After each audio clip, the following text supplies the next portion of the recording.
Handa mo bang itaya ang iyong buhay para manindigan sa tama, mabuti at kalugod-lugod sa Diyos? Mapagpalang araw ng Martes, ginigiliw kong kapanalig. Pasalamatan natin ang Diyos sa biyaya ng buhay at kalakasan at sa lahat ng pagpapalang inilaan niya sa atin sa araw na ito. Ika-29 ngayon ng Agosto. Ginugunitan natin ang pagpapakasakit ni San Juan na tagapagbinyag at martir. Nagbuwis ng buhay si San Juan Bautista dahil sa kanyang hayagang pagtuligsa sa maling pagkasama ni Herodes at Herodias. Ito po muli si Sister Lines ng Daughters of St. Paul na nag-aanyayang ihanda na ang sarili sa pagpapahayag ng ating mabuting balita.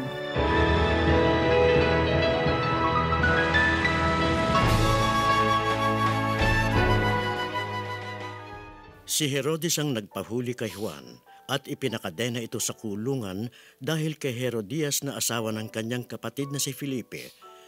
Pinakasalan ni Herodes si Herodias at sinabi ni Juan kay Herodes, "Hindi mo pwedeng kasamahin ang asawa ng iyong kapatid."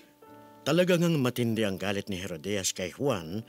Iginagalang ni Herodes si Juan kaya pinananatili niya itong buhay. Nalilito matapos makinig kay Juan, gayunmay gusto pa rin niyang marinig ito.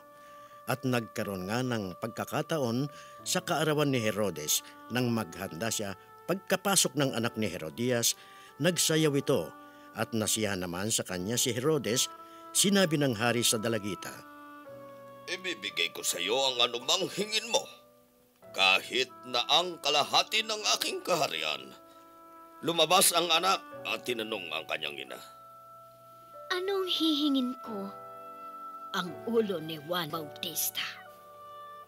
Agad niyang pinuntahan ang hari at sinabi, "Gusto kong ibigay mo sa akin agad ang ulo ni Juan Bautista sa isang bandeha."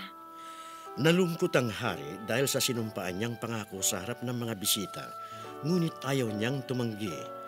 Kaya inuutos ng hari sa isa niyang gwardiya na dalhin si Juan. Pinugutan nito si Juan sa kulungan. Inilagay sa isang bandeha ang kanyang ulo. Ibinigay sa dalagita at ibinigay naman ito ng dalagita sa kanyang ina.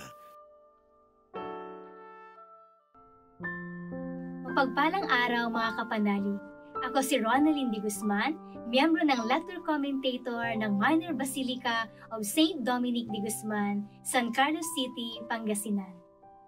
Pumunta ang magulang ng estudyante sa paaralan upang tanungin kung ano pa ba ang kulang ng kanyang anak. At isa sa mga nabanggit ng kanyang tagapayo ay ang kanyang bayarin sa miscellaneous fee. Nagulat ang ina ng bata dahil naibigay na raw niya ang pambayad sa anak. Kasama niya noon ang kanyang anak, kaya tinanong niya kung totoo bang hindi pa ito nakapagbayad. Dahil may listahan ang kanyang tagapayo, hindi agad nakasagot ang bata. Kaya tinanong ulit ng kanyang ina kung totoo ba. Dito ay sumagot na ang bata ng oo. Hindi pa siya nakapagbayad. Tinanong ng ina ang dahilan. Nahihiyang sumagot ang anak ng totoo na ito ay kanyang ginastos. Katotohanan. Ito ang tunay na magpapalaya sa atin, mga kapanalig. Ika nga sa karunungang bayan, ang pagsasabi ng tapat, pagsasama ng maluwat. Nangangahulugan ito na mahusay ang unayan ng mga taong nagsasabi ng tapat sa kanyang mga kasama. Masama nga kaya ang magsabi ng katotohanan lalo na kung ito'y tungkol sa Diyos? Ang mabuting balita ngayon ay tungkol sa pagkamatay ni San Juan na tagapagbautismo. Hindi kagustuhan ni Herodes na ipapatay si San Juan Bautista. Pero nang dahil sa isang pangako, kailangan niyang gawin iyon. Nakita natin na ang kamatayan ni San Juan Bautista ay nagbunga ng mas marami at malalim na pananampalataya. Naway matularan natin ang kanyang katapangan. Katapangan sa pagsasabi ng katotohanan. Isa ito sa mga kailangan natin ngayon. Marami ang hindi gumagawa ng tama sa ating paligid. Kapag ganito ang nakita natin, hindi tayo dapat pangunahan ng takot upang sabihin kung ano ang katotohanan. Kahit pa ang maging kapalit nito ay ang ating buhay.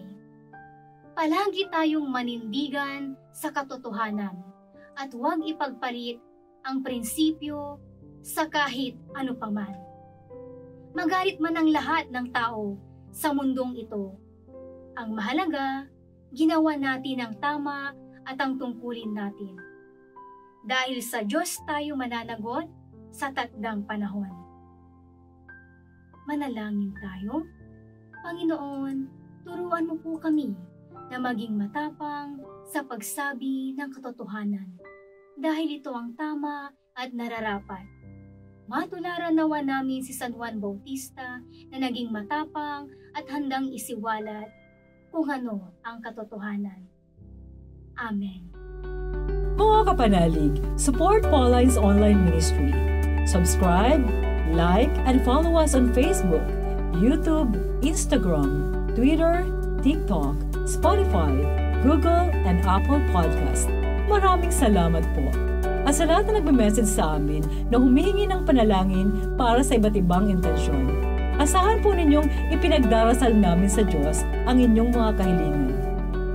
Ito po muli si Sister Lines ng Daughters of St. Paul na nagpapaalalang manatiling mabuti at kumakapit sa tama sa gitna ng kasamaang sumusubok sa ating pananampalataya.